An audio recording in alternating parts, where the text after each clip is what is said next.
Innal hamdalillah nahmaduhu wa nasta'inuhu wa nastaghfiruh wa na'udzu billahi min shururi anfusina wa min sayyiati a'malina.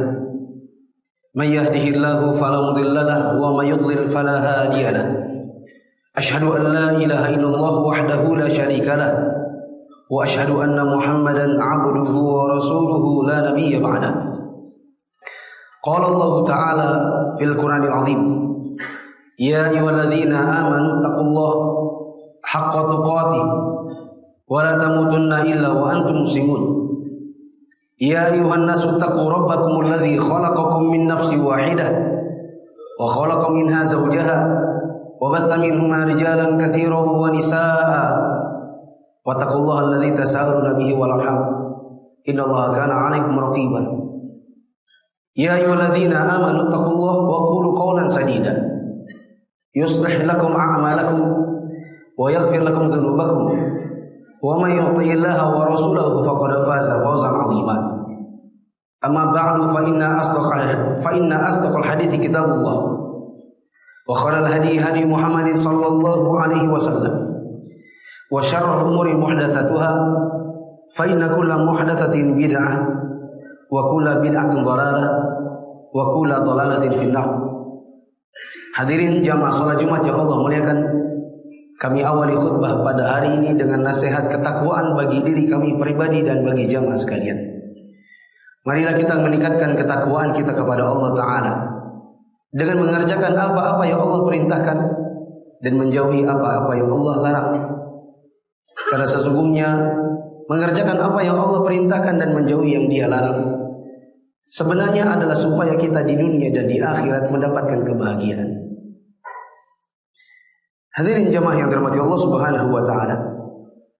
Kegaduhan politik di berbagai negara kerap timbul akibat minimnya pengetahuan tentang petunjuk Nabi sallallahu alaihi wasallam mengenai masalah yang diributkan.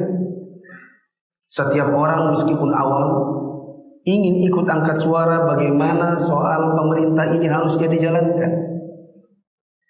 Pemandangan umum di Indonesia, muda-mudi pergerakan dan anak-anak kuliah senang berunjuk rasa disertai pembakaran ban di jalan. Padahal roda perekonomian, pemadam kebakaran, hingga ibu hamil yang mau melahirkan, semuanya terhambat karena kemacetan yang ditimbulkan. Siapapun yang naik tahta di negeri ini misalnya, tidak akan ada yang selamat dari kritikan dan celaan. Semua kritikan dan hinaan dilontarkan atas nama memperjuangkan keadilan dan kesejahteraan. Tak heran ketika nama binatang pun bisa terucap dalam sebuah ceramah seputar korupsi, krisis ekonomi dan pemerintahan. Bahkan yang mengucapkannya tak jarang adalah seorang ustaz panutan. Hasutan di atas mimbar khutbah yang mengajak massa untuk berdemonstrasi menentang kezaliman kerap berujung kepada provokasi untuk menjalankan aksi pemberontakan demi menggulingkan kekuasaan. Hasilnya tidak mesti sesuai harapan. Fasilitas negara, fasilitas umum, tempat tinggal kerap mengalami kehancuran dan ujungnya banyak mayat bergelimpangan. Di beberapa negara Arab, ratusan ribu nyawa melayang, jutaan luka. Ada yang cacat seumur hidup, tidak punya tempat tinggal, kehilangan harta benda, dan sampai sekarang hidup di kamp-kamp pengungsian, mengharapkan bantuan. Sebenarnya para ulama dalam banyak tulisan dan kesempatan sering memberikan petuah nasihat kepada kita bahwa sebenarnya Islam tidak pernah berkelindan dengan demonstrasi dan pemberontakan. Mereka menasihati agar umat Islam khususnya menjalani kehidupan di bawah pemerintahan yang ada meskipun zalim dengan kesabaran dan doa supaya negeri dan pemimpin mereka diberikan oleh Allah banyak kebaikan.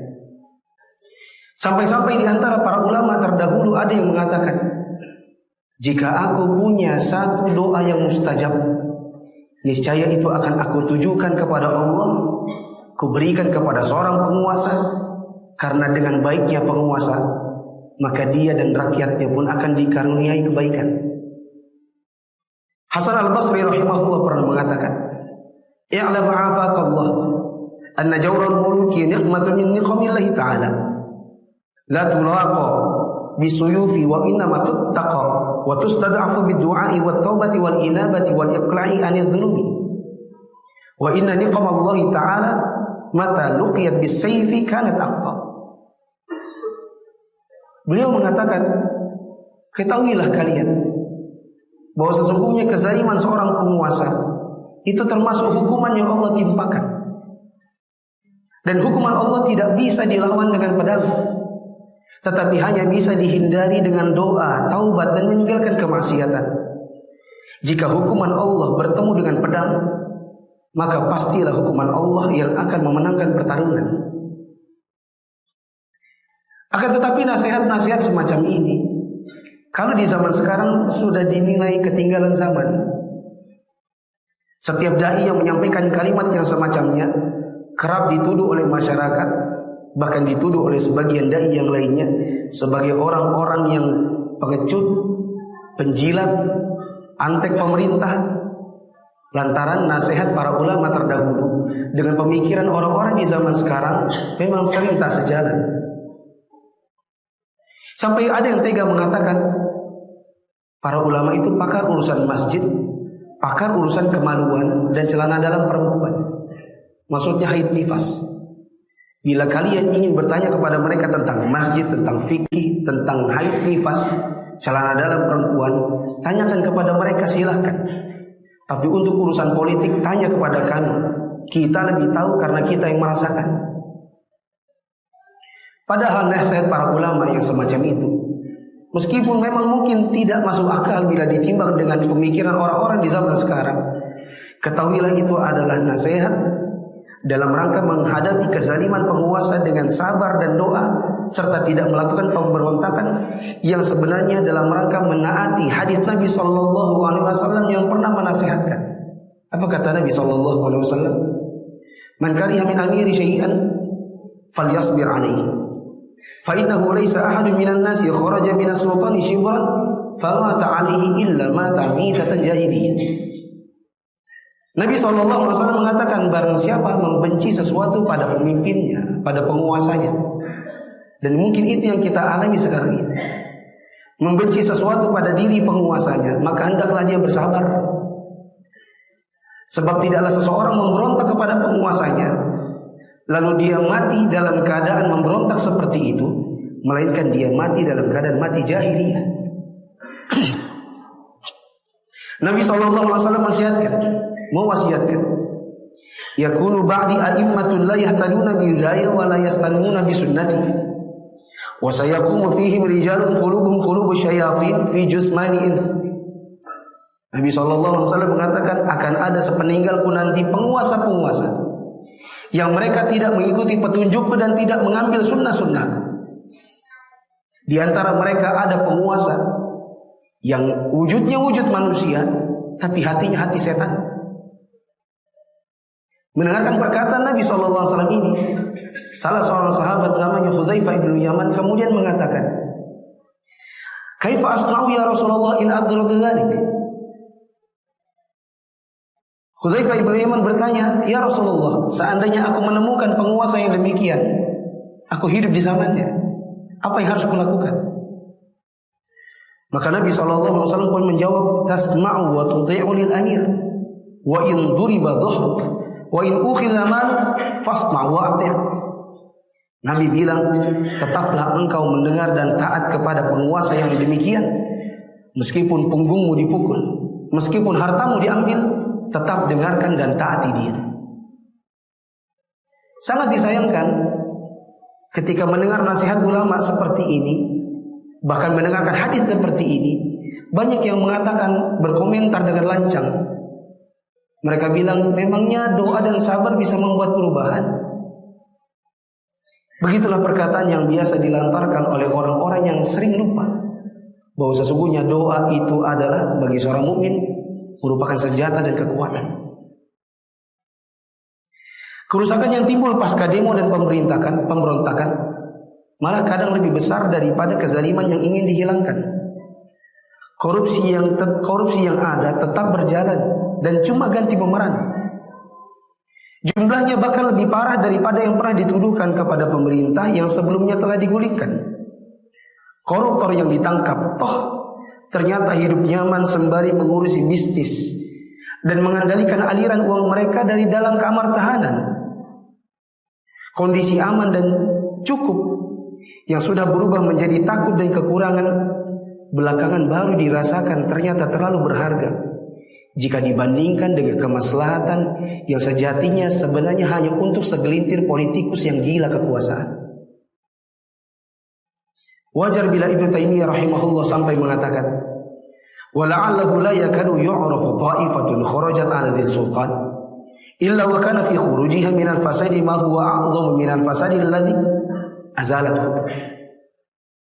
Beliau mengatakan hampir-hampir tidak ada sepanjang sejarah ada sekelompok orang memberontak kepada penguasanya, melainkan kerusakan yang timbul setelah itu jauh lebih besar, lebih berbahaya, lebih rusak daripada kerusakan yang ditimbulkan oleh pemerintah yang berkuasa ketika itu.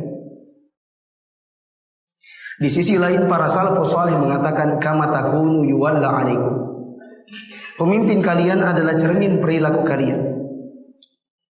Benar bahwasanya bangsa tikus tidak pernah dipimpin kecuali oleh tikus. Dan kita tahu bahwasanya bangsa macan hanya dipimpin oleh seekor macan. Tikus tak pernah dipimpin kecuali oleh tikus. Macan tak pernah dipimpin kecuali seekor macan. Maka kualitas kita sebagai rakyat adalah cermin orang yang akan memimpin dan memegang tampuk kekuasaan. Jadi tidak perlu melemparkan tuduhan dan menyalah-nyalahkan. Cukup masing-masing dari kita berkaca sejauh mana dia telah menjadi muslim yang benar-benar menjalankan ketaatan dan bisa memberikan kebaikan untuk lingkungan. Hanya orang pandai yang bisa mengambil pelajaran. Dalam hadis yang terakhir di khutbah pertama ini, Rasulullah SAW menyebutkan akan datang di akhir zaman suatu kaum yang masih muda-muda tapi lemah pikiran dan pengetahuan. Lahiriahnya mereka sering menukil ayat-ayat Al-Quran. Mereka keluar dari ajaran Islam seperti melesatnya anak panah dari hewan buruan. Iman mereka tidak melewati kerongkongan. Dimanapun kalian bertemu dengan mereka, perangilah. Memerangi mereka akan menjadi pahala di hari kiamat bagi siapa yang melakukan. Sehingga dari sini kita bisa mengambil kesimpulan, jika kita hanya beramal dengan sekedar semangat dan jiwa muda tanpa bimbingan para ulama dan tanpa ilmu yang sesuai dengan sunnah Nabi Sallallahu Alaihi Wasallam dalam menghadapi kezaliman penguasa misalnya, maka biasanya yang timbul bukanlah kebaikan, melainkan justru menambah kerusakan. Aqulu qouli hadza wa astaghfirullah li wa lakum wa lisairil mu'minin innahu huwal ghafurur rahim.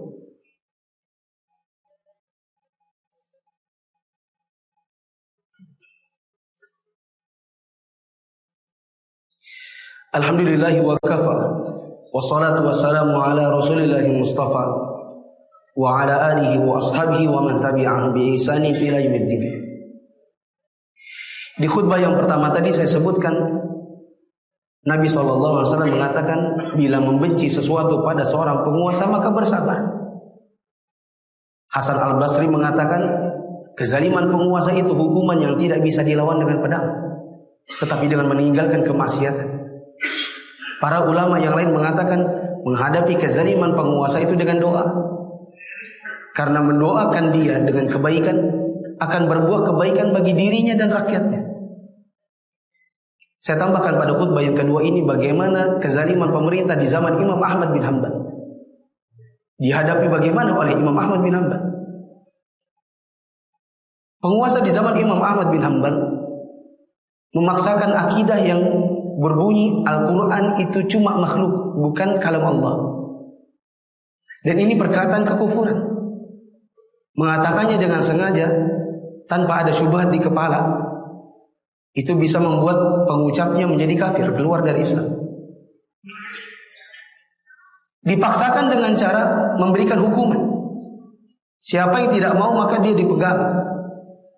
Siapa yang tidak mau mengucapkan demikian, tidak mau berkeyakinan demikian, maka hukumannya hukuman mati, minimalnya di penjara.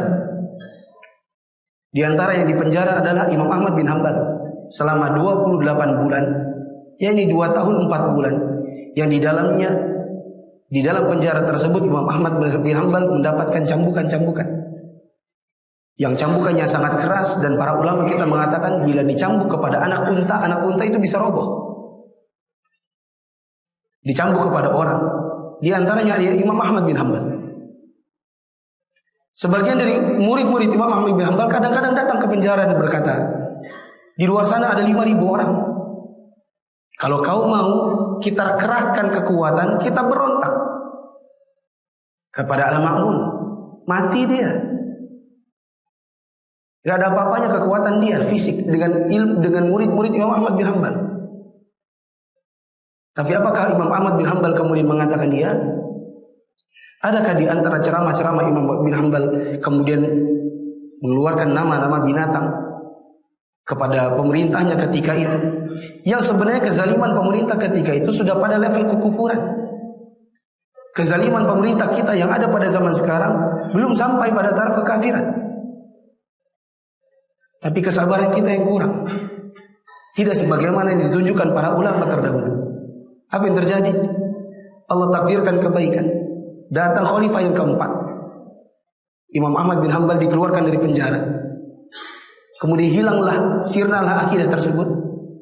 Karena berganti dengan seorang pemimpin yang baru yang lebih baik.